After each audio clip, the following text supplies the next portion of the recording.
کے رہنے والے سب عاشقان مصطفیٰ لائق تحسین ہیں، جنہوں نے اپنے محبوب آقا کی یاد میں اس محفل کا اہتمام کیا ہے۔ اللہ تعالیٰ ان سب کی اس کوششوں کو اپنی بارگاہ میں شرف قبولیت عطا فرمائے۔ انہیں بھی ہمیں اور آپ کو جنہوں نے اس میں شرکت کی ہے، ان سب کو اللہ تعالیٰ قیامت کے دن حضور کی شفاعت نصیب فرمائے۔ قرآن پاک کی میں نے آیت تلاوت کرنے کی سعادت حاصل کی ہے۔ ترجمہ سماعت فرمائے۔ اللہ فرماتا ہے یا ایھا النبی انا ارسلناک شاہدا، بلند آواز سے کہتی ہے سبحان اللہ۔ عاشقان مصطفیٰ بیٹھے نبی کا ذکر سننے بیٹھے نا، غمزدہ ہو کے نہ بیٹھے، خوش ہو کے بیٹھے۔ یا ایھا النبی انا ارسلناک شاہدا ومبشرا ونذیرا، اے غیب کی خبر دینے والے، ہم نے آپ کو شاہد بنا کر بھیجا، جو آپ کی اطاعت کریں ان کو خوشخبریاں سنانے والا بنا کر بھیجا، اور جو اطاعت نہ کریں، آپ کی نافرمانی کریں، ان کو اللہ کے عذاب سے ڈر سنانے والا بنا کر بھیجا۔ وَدَاعِيًا إِلَى اللَّهِ بِإِذْنِهِ وَسِرَاجًا مُنِيرًا،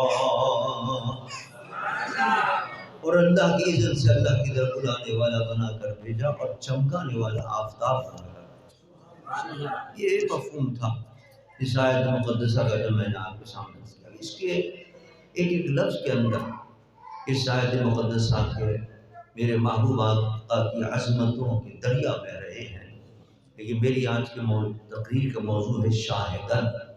اللہ نے اپنے محبوب کو فرمایا ہم نے آپ کو شاہد بنا کر بھیجا۔ اب شاہد کے کئی معنی ہیں۔ شاہد عربی کا لفظ ہے، اور ظاہر عربی کے اندر بڑی جامع اور بڑی فصیح زبان عربی، ایک ایک لفظ کے کئی معنی ہوتے ہیں۔ اب دیکھیے عین ہے یہ عربی کا لفظ، عین کے معنی آنکھ کے بھی ہوتے ہیں، عین کے معنی چشمے کے بھی ہوتے ہیں، اور بھی بہت سے اس کے معنی ہیں، عربی لفظ بھائی عین ہے، عین یہ نون عین۔ اسی طرح شاہد کے معنی بھی عربی کے اندر کئی ہوتے ہیں۔ شاہد کے معنی حاضر کے بھی ہوتے ہیں، شاہد کے معنی گواہ کے بھی ہوتے ہیں، اور شاہد کے معنی محبوب کے بھی ہوتے ہیں۔ اب یہ معنی تینوں، اور بھی بہت سے معنی۔ اب یہ تینوں معنی اگر ہم دیکھیں تو میرے اور آپ کے آقا محمد مصطفیٰ پر کامل صادق آتے ہیں۔ اللہ فرماتا ہے یا ایھا النبی انا ارسلناک شاہدا، اے محبوب ہم نے آپ کو شاہد بنا کر بھیجا، گواہ بنا کر بھیجا، یہ بھی معنی سے۔ اے محبوب ہم نے آپ کو حاضر بنا کر بھیجا، یہ معنی بھی صحیح ہے۔ اے محبوب ہم نے آپ کو محبوب بنا کر بھیجا، یہ معنی بھی صحیح ہے، اور اس کی بڑی تفصیل ہے ہر معنی۔ پہلے معنی لے لیتے ہیں، اللہ فرماتا ہے ہم نے آپ کو حاضر بنا کر بھیجا۔ حضور حاضر ہے، کہاں حاضر ہے، کیسے حاضر ہے؟ اب بعض یہ سمجھتے ہیں کہ حاضر کا مطلب یہ ہے کہ حضور ہر جگہ پر موجود ہے، حاضر ہے۔ بس یہ مقصد سمجھتے ہیں بعض لوگ، حاضر کے معنی یہ۔ اس معنی کو لے کر پھر اعتراض کرنا شروع کر دیتے ہیں، معاذ اللہ کوئی بعض بے ادبی بھی کرتے ہیں، بھائی فلاں جگہ کہاں ہے حضور، فلاں جگہ کہاں ہے، تم کہتے ہو ہر جگہ حاضر ہیں، معاذ اللہ اس تخت کے نیچے کیسے کہاں ہے حضور؟ تو حاضر کا یہ مفہوم نہیں، اچھی طرح سمجھیں۔ ہمارا جو اہل سنت والجماعت کا عقیدہ ہے حضور حاضر و ناظر ہے، اس کا مطلب یہ حضور اپنے روضے شریف میں تشریف فرما ہے، اور اپنے روضے شریف میں تشریف فرما کر ساری کائنات کو اپنے سامنے ہتھیلی کے مانی دے کر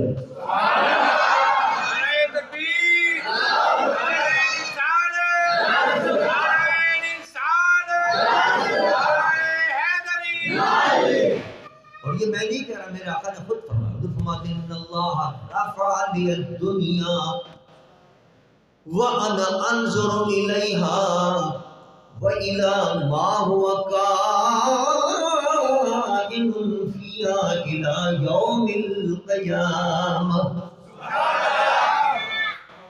كَمَا أَنظُرُ إِلَى كَفِّي هَذَا. حضور فرماتے ہیں اللہ نے پوری روئے زمین کو اٹھا کر میرے سامنے کر دیا. اب میں اس روئے زمین میں جو کچھ ہو رہا ہے اس کو اس طرح دیکھ رہا ہوں جس طرح میں اپنی ہتھیلی کو دیکھتا ہوں. پھر یہ نہیں کہ جو حضور کے زمانہ اقدس کے اندر جو ہو رہا ہے اس کو دیکھ رہے ہیں. فرمایا قائل الی یوم القیامہ، صرف اپنے دور کے اندر اس وقت میرے سامنے جو کچھ ہو رہا ہے اس کو بھی دیکھ رہا ہوں، اور اس روئے زمین پر قیامت تک جو ہونے والا ہے میری نگاہ اس کو بھی دیکھ رہا ہوں.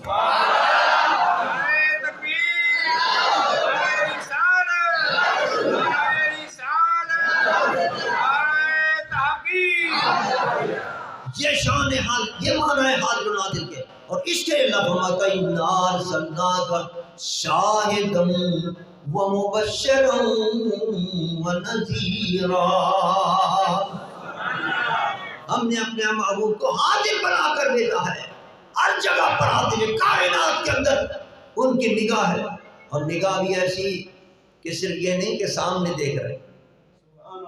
ہماری آنکھیں تو صرف سامنے دیکھتی ہیں نا، ہمیں پیچھے پتہ نہیں اس وقت کیا ہو رہا ہے، اس محراب کے اندر کون بیٹھا ہوا ہے، اس صوفے کے پیچھے کون ہے. لیکن میرے مصطفیٰ کو اللہ نے ایسی نگاہ عطا فرمائی جس طرح آگے دیکھتی تھی پیچھے بھی دیکھ لیا کرتی، دائیں دیکھتی تھی تو بائیں بھی دیکھ لیا کرتی. میرے آقا نماز عطا فرما رہے ہیں، امامت فرما رہے ہیں، امامت کے مصلی پر صحابہ کرام پیچھے نماز ادا کر رہے ہیں، پہلی صف، دوسری صف، تیسری صف. کوئی پچھلی صف کے اندر ایک صحابی کھڑے ہوئے، وہ نماز کے اندر کوئی حرکت کر رہے تھے جو نماز کے ادب کے خلاف تھی. میرے مصطفیٰ امامت فرما رہے تھے. نماز ختم کی، آپ نے فرمایا صحابی کو لاؤ. وہ صحابی آئے، فرمایا تم نماز میں یہ کیا کر رہے تھے، ایسے مت کیا کرو نماز میں.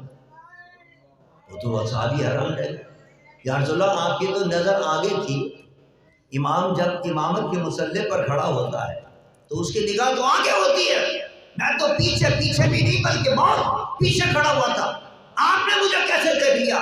آپ نے فرمایا فواللہ لا یخفی علی رکوعکم ولا خشوعکم. ارے تم تو یہ بات کرتے ہو، اللہ تبارک و تعالیٰ نے میری آنکھوں سے نہ تمہارے رکوع کو مخفی رکھا ہے نہ تمہارے خشوع و خضوع کو مخفی رکھا ہے.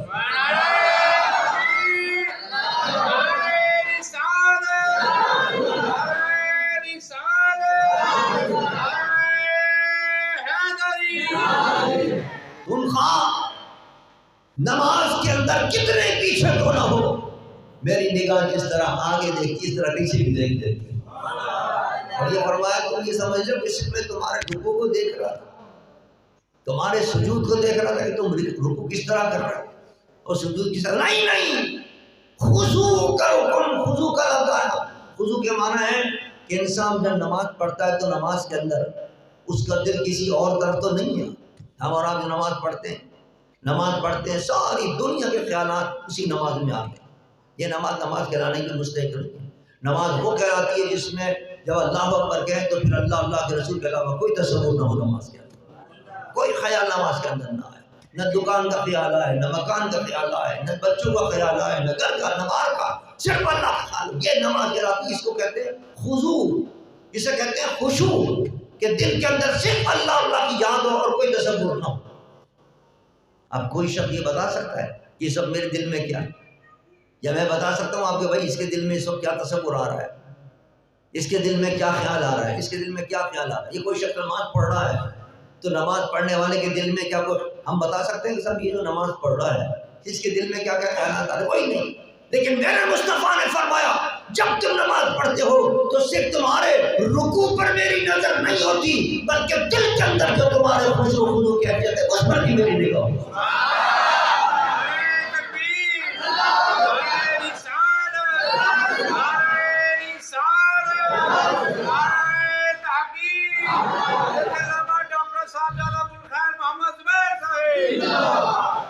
اور میرے نبی کی تو بڑی شان ہے، میرے نبی کے نام لینے والے اولیاء کو بھی دھن کا مقام عطا فرمایا.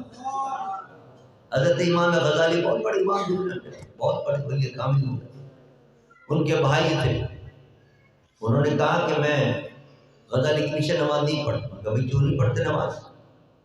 انہوں نے کہا اس کے دل کے اندر خیال آتا رہتا ہے، اس مسئلے میں کیا ہے، اس مسئلے کا کیا جواب ہے، اس مسئلے کا کیا ہے۔ بھائی مسئلے کوئی نماز میں سوچنا چاہیے، حالانکہ وہ بھی دین کا کام ہے، لیکن اس کا خیال یہ طرف آتا رہتا ہے، اور نماز میں تو اللہ کا خیال ہونا چاہیے۔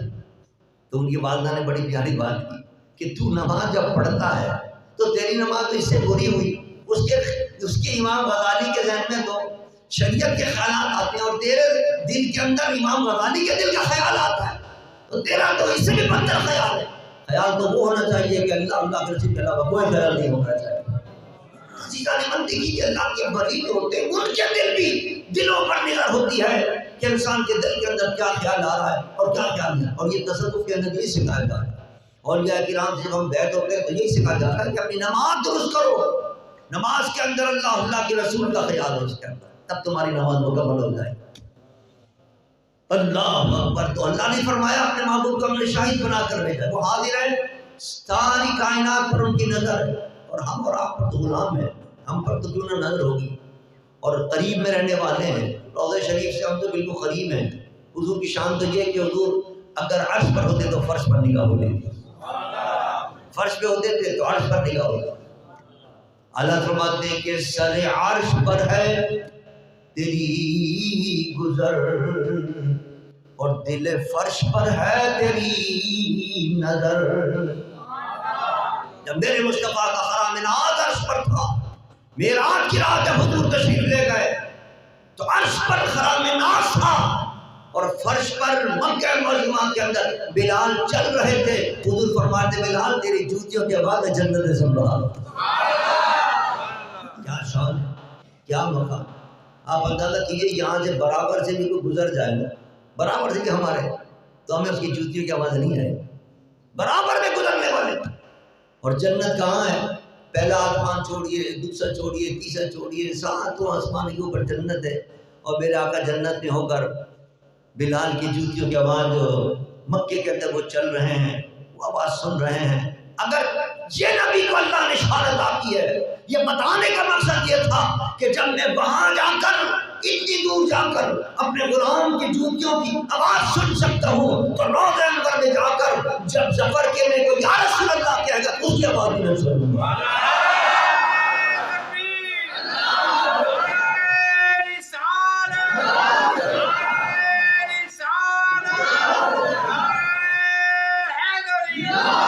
ہمارا عقیدہ ہے یا ایھا النبی انا ارسلناک شاہدا ومبشرا ونذیرا۔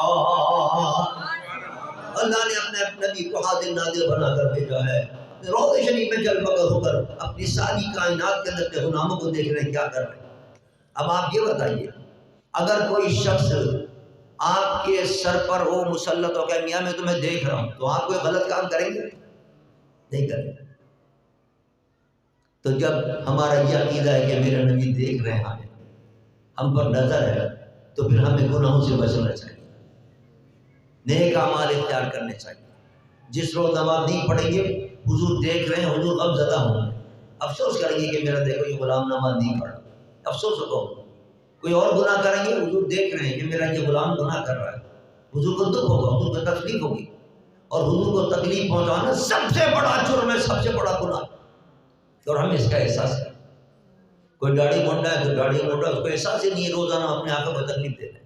نماز ظہر کی گئی تو گئی، عصر کی گئی تو گئی، مغرب کی گئی تو گئی، کوئی پرواہ نہیں ہے۔ یہ نہیں سوچتے کہ ایک ایک نماز چھوڑنے سے آقا کو دکھ ہو رہا ہے۔ جھنڈیاں لگاتے ہیں، میلاد مصطفیٰ بڑا ثواب کماتے ہیں، اس میں کوئی شک نہیں۔ حضور کے میلاد پر جلوس نکالتے ہیں، بہت بڑا ثواب کماتے ہیں۔ میلاد مصطفیٰ کا بنانا بڑا ثواب ہے، حضور کو راضی کرتے ہیں ہم میلاد مصطفیٰ منا کر، دیگیں لٹاتے ہیں حضور کے میلاد مصطفیٰ، کھانے تقسیم کرتے ہیں، لنگر تقسیم کرتے ہیں، ہم مٹھائیاں تقسیم کرتے ہیں، در و بام کو سجاتے ہیں، چراغاں کرتے ہیں، یہ سب کا ہم ثواب ہے، اور سب سے ہم کر کے اللہ کے رسول کو راضی کرتے ہیں۔ لیکن فجر کے وقت آ کے سو جاتے ہیں تو پھر اللہ کے رسول ناراض کرتے ہیں۔ عہد کرو کہ جب ہم نے میلاد مصطفیٰ منا کر اپنے آقا کو راضی کیا ہے تو نماز پڑھ کے بھی راضی رکھیں گے اپنے آقا، ناراض نہیں کریں گے، ہر وہ کام کریں گے جس سے اللہ کا رسول راضی ہو۔ کم سے کم اپنے گھر کو تو درست کر، ہم اپنے گھروں کے اندر اسلام کو نافذ کریں گے اپنے اوپر، اپنے بچوں کے اوپر، اس کے اثرات پھر شہر کے اندر آئیں گے، پھر پورے ملک کے اندر اس کے اثرات مرتب ہوں گے۔ لیکن جب ہم اپنے گھر کے اندر اسلام نافذ نہیں کریں گے تو ہم کیا توقع کریں گے کہ ہمارے حکمران جو ہے وہ جناب پورے ملک کے اندر اسلام نافذ کریں؟ ہمیں پہلے اپنے آپ کو درست کرنا ہوگا، اور یاد رکھیے اگر ہم نے اپنے آپ کو درست نہیں کیا، ہم گناہوں کے اندر مبتلا رہے، بڑے بڑے گناہ جو پچھلی امتیوں نے کیے تھے، جن پر عذاب نازل ہوا تھا، بستی کی بستیاں الٹ گئی تھی، تباہ ہو گئی تھی، وہ سارے گناہ آج ہمارے اندر موجود ہیں، لیکن صرف اس کی عذاب نہیں آ رہا، اللہ کا محبوب تو ان کے درمیان موجود۔ ما كان الله ليعذبهم وأنت فيهم وما كان الله معذبهم وهم يستغفرون۔ اے محبوبان ان کے درمیان موجود ہے، اس لیے ان کو عذاب نہیں ہے، لیکن ہمیں فکر نہیں کہ قبر میں تو عذاب ہونا ہے نا، جہنم میں جانا تو ہے، لیکن ہم عذاب۔ پھر سب سے بڑی بات یہ کہ ہمارے گناہوں کی وجہ سے پورے ملک پر عذاب نازل ہوتا ہے۔ کہیں خبر آ رہی ہے کہ صاحب زلزلے آ گئے، کہیں خبر آ رہی ہے کہ صاحب سیلاب آ گئے، کہیں خبر آ رہی ہے صاحب بے موسم برسات ہوئی ہے، اولے برسے، ہماری ساری فصل جو ہے تباہ ہو گئی۔ اور سب سے بڑا عذاب کیا ہے؟ ظالم حکمراں مسلط ہوتا ہے۔ حدیثوں میں آیا ہے یہ ظالم حکمراں جو مسلط ہوتے ہیں، یہ ہمارے نامہ اعمال کی سزا ہے۔ نماز ہم نہیں پڑھتے، رمضان کے روزے ہم نہیں رکھتے، عشر ہم ادا نہیں کرتے، زکوٰۃ ہم ادا نہیں کرتے، کتنے لوگوں پر حج فرض ہو گیا، حج ادا نہیں کر رہے ہیں، فحاشی، بریانی، بدکاری آج کل یہ موبائلوں پہ چل گئی ہے، کون ہے جو اس کے اندر ملوث نہیں ہے؟ ان بدکاریوں کی وجہ سے، ان بد خماشیوں کی وجہ سے، ان بے حیائیوں کی وجہ سے اللہ کا عذاب مسلط ہو رہا ہے کہ دن بدن نئے سے نئے ظالم حکمراں مسلط ہو رہا ہے۔ پہلا جاتا ہے حکمراں، وہ ظلم کر کے چلا جاتا ہے، دوسرا امید میں بیٹھے ہوتے ہیں کب آئے گا، تو وہ بڑی امید دلا کے آتا ہے کہ میں آؤں گا تو دودھ کی نہریں بہا دوں گا، پتہ چلا اور اس نے اور اضافہ کر دیا، ظلم کے اندر اور اضافہ کر دیا۔ پہلے 25 کا اگر مثال کے طور پر دودھ کا تو پتہ چلا 50 کا ہو، وہ تیسرا آیا اس نے 75 اور بڑھا دیا۔ آپ نے دیکھا نہیں کیا آتے ہیں صاحب ہم آئیں گے پیٹرول کم کر دیں گے، اور آتے ہی جناب پیٹرول کا۔ کسی زمانے میں ہمارے بچپن کے ہم نے دیکھا تھا، ایوب خان کا دور تھا، پتہ نہیں 5 یا 4 روپے چینی پہ بڑھے تھے، ایوب کو ہائے ہائے، ایوب کو ہائے ہائے، اس کو اتار دیا۔ جہاں روزانہ بڑھاتے ہیں جناب اس پہ پیٹرول پہ پیسے، ایک نہیں دو نہیں، کہیں 25 روپے بڑھا دیے، کہیں 26 روپے بڑھا دیے، 50 روپے بڑھا دیے، کوئی پوچھنے والا نہیں۔ ظلم کے انتہا ہو رہی ہے، IMF کے آرڈر پہ چل رہے ہیں ہمارے کہ جہاں سے جو آرڈر آئے اس پر عمل کرو اور جناب ان پر ظلم کیے جاؤ، اور کوئی پوچھنے والا نہیں۔ یہ کیا وجہ بتائیے؟ ہمارے بدعمالی کی سزا، ہم نے کیا نام ہے گناہ کیا اس کی سزا ہے۔ اور سب سے بڑا گناہ یہ کہ ظالموں کو ووٹ دے کر ہم پہنچاتے ہیں اسمبلیوں میں، یہ بھی ہمارا گناہ ہے۔ کیا کہتے ہیں صاحب یہ تو مولویوں کا کیا کام ہے صاحب، یہ کیا نام ہے یہ الیکشن کا مسئلہ ہے، یہ پیر صاحب کو کیا اس میں نہیں بولنا چاہیے، اس مسئلے مولوی کو نہیں بولنا چاہیے، علماء کو نہیں بولنا چاہیے۔ ہم کیوں نہیں بولے بھائی؟ ہمارا کام تو تمہیں جہنم سے بچانا ہے، یہ دینی کام ہے۔ اگر ان ظالموں کو ووٹ دو گے، ان بد کردار لوگوں کو ووٹ دو گے جو اسمبلی کے اندر جا کر اسلام کے خلاف قوانین پاس کرتے ہیں، اسلام کے خلاف باتیں کرتے ہیں، وہاں جا کر جنہوں نے ووٹ دیا وہ سب جہنم کے اندر جائیں گے ان کے ساتھ، وہ تو جائیں گے جہنم میں، چونکہ ان کو بھیجنے والے ہم اور آپ ہیں جنہوں نے ووٹ دی، ہم بھی جہنم میں جائیں گے اگر ہم نے ان کو ووٹ دیا۔ یہ دینی بات ہے، یہ آخرت کی بات ہے جو تمہیں سمجھانی ہے۔ سب آپ کا کیا کام ہے؟ ارے ہمارا کام، مرشد کا کام ہی ہوتا ہے کہ تمہیں دین کی بات بتائیں اور تمہیں بتائیں کہ سیدھا راستہ کون سا ہے اور آخرت کا کون سا راستہ ہے۔ اب آپ کی مرضی ہے، اگر آپ کو دوبارہ ان کو ووٹ دے کر لانا ہے، انہوں نے پہلے کیا کچھ کیا ہے، میرے پاس وقت نہیں جو میں آپ کو بتاؤں کیسے کیسے بدترین قانون انہوں نے پاس کیے ہیں اس پاکستان کے اندر۔ ٹرانسجینڈر جیسا تعلق، عورت عورت سے نکاح کرے گی پاکستان کے اندر، مرد مرد سے نکاح کریں گے، یہ پاکستان میں ہو رہا ہے، اس لیے بنایا تھا پاکستان۔ یہ تو ایک قانون ہے، یہ 10 قانون ایسے بن چکے ہیں جو اسلام کے سراسر خلاف ہیں، اور ان لوگوں نے بنائے جن کو آپ ہم نے ووٹ دیا تھا، وہ تو جائیں گے جہنم کے اندر قانون بنانے والے، لیکن جن لوگوں نے ان کو ووٹ دیا تھا وہ بھی جہنم کے اندر جائیں۔ خدا نہ بچو اللہ کے عذاب سے، خدا نہ بچو اللہ کے غضب سے۔ اللہ تبارک و تعالیٰ کا غضب نازل ہوگا ان لوگوں پر جو کیا نام ہے اسلام کے خلاف اور دین کے خلاف کام کرنے والوں کو کیا نام ہے ووٹ دیں گے اور ان کو لے جائیں گے۔ حضرت مولانا انوار صاحب تشریف لا رہے ہیں، تشریف لا رہے ہیں۔ کہنے کا مقصد یہ ہے کہ ہم لوگوں کو مضبوط رہنا چاہیے۔